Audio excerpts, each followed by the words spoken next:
அனைவருக்கும் வணக்கம்.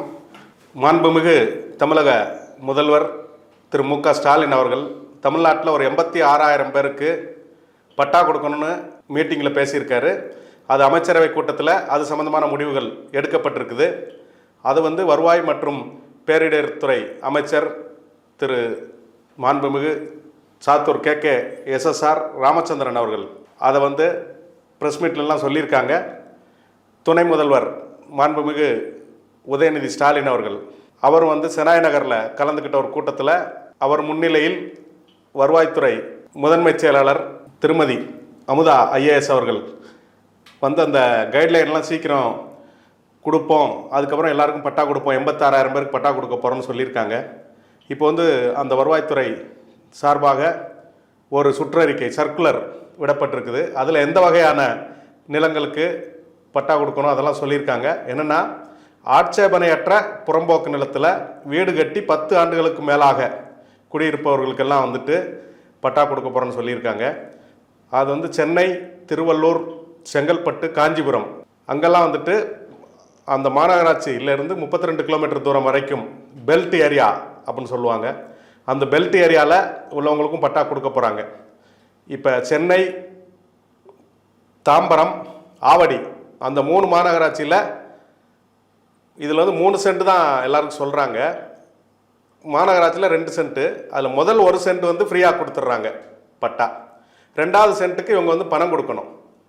இந்த 3 மாநகராட்சி தவிர மீதி மாநகராட்சியிலெல்லாம் முதல் 2 சென்ட் இலவசம். எடுத்துக்காட்டு இப்போ நெல்லை, கோயம்புத்தூர், மதுரை, சேலம் அந்த மாதிரி மாநகராட்சியில் முதல் 2 சென்ட் இலவசம், 3வது சென்ட்டுக்கு இவங்க பணம் கொடுக்கணும்.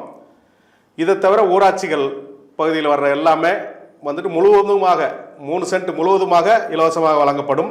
அந்த 3 சென்ட்டுக்கு மேலே அவங்க ஆக்கிரமிச்சிருந்தால் அது ஆக்கிரமிப்பு அப்படின்னு போட்டு என்க்ரோச்மெண்ட் அப்படின்ற கேட்டகரியில் கொண்டு அதை கவர்மெண்ட் எடுத்துரும். இது மாதிரிலாம் கைட்லைன் கொடுத்துருக்காங்க. இதுக்கு இப்போ ரேட்டு எப்படி ஃபிக்ஸ் பண்ணுறது, 1 சென்ட் போக மீதி 1 சென்ட் கொடுக்குறோன்னா அதுக்கு விலை எப்படி நிர்ணயிக்கணும் அப்படின்னு சொல்லும்போது அது கைட்லைன் வேல்யூ, அந்த இடத்துல இருக்கிற கைட்லைன் வேல்யூ படி அந்த விலை நிர்ணயிக்கணும். மற்றும் வருவாய்த்துறை ஏற்கனவே ஒரு சர்க்குலர் கொடுத்துருக்காங்க. அந்த வருவாய்த்துறை கொடுத்த சர்க்குலர் அதுபடி ரேட்டெல்லாம் ஃபிக்ஸ் பண்ணணும் அப்படின்னு சொல்லியிருக்காங்க.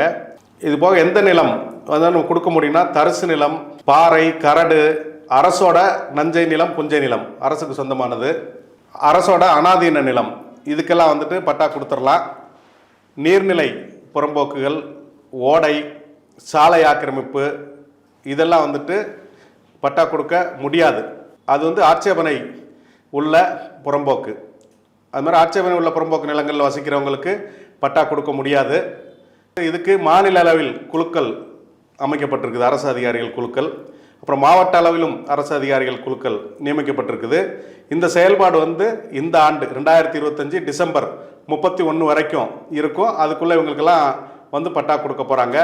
அதில் முக்கியமான கண்டிஷன் என்னென்னா, ஆண்டு வருமானம் 3 லட்சத்துக்கு உள்ளே இருக்கணும். அந்த பயனாளிக்கு, அந்த வீடு கட்டி குடியிருக்கிற ஆக்கிரமிப்பாளருக்கு ஆண்டு வருமானம் 3 லட்சத்துக்குள்ளே இருக்கணும். அந்த ஆண்டு வருமானம் 3 லட்சத்துக்கு மேலே இருந்தால் அவருக்கு இலவச பட்டா கொடுக்க முடியாது. சில குறிப்பிட்ட சூழ்நிலைகளில் 5 ஆண்டுகள் குடியிருந்தாலும் அவங்களுக்கு வரன்முறைப்படுத்தி பட்டா கொடுக்க முடியும்னு சொல்கிறாங்க. ரெகுலரைசேஷன் பண்ணி 5 ஆண்டுகளுக்கு மேலே இருந்தாலும் அவங்களுக்கு கொடுக்கலாம் அப்படின்றது சொல்லியிருக்காங்க. அந்த வண்டிப்பாதை, பாதை, மயானம், களம், தோப்பு அப்படிலாம் இருந்தால் அது வரன்முறைப்படுத்தி பட்டா கொடுக்கணும். ரெகுலரைசேஷன் பண்ணி அவங்களுக்கு பட்டா கொடுக்கணும். அந்த விலை நிர்ணயிக்கிறதுக்கு வருவாய்த்துறை போட்ட உத்தரவு 2022ஆம் ஆண்டு வெளியிடப்பட்டிருக்கு. அது அந்த கைட்லைனை ஃபாலோ பண்ணணும். இதை ஃபாலோ பண்ணி இந்த ஆண்டு இறுதிக்குள் கண்டிப்பாக 86,000 பேருக்கு பட்டா கொடுப்போம் அப்படின்னு மாண்புமிகு தமிழக முதல்வர் அவர்களுடைய உத்தரவின் அடிப்படையில் இந்த செயல்பாடு நடந்துட்டு இருக்குது. தகுதியுள்ள அனைவரும் நீங்களும் அதுக்கு அப்ளை பண்ணுங்கள். அந்த குறிப்பிட்ட வருவாய்த்துறை அலுவலகங்களில் போய் மனு கொடுக்கலாம். இதெல்லாம் செஞ்சதுக்கப்புறம் அவங்க உங்களுக்கு இந்த பட்டா கொடுக்க நடவடிக்கை எடுப்பாங்க. இதில் அனைவரும் பட்டா பெறுவதற்கு வாழ்த்துக்கள்.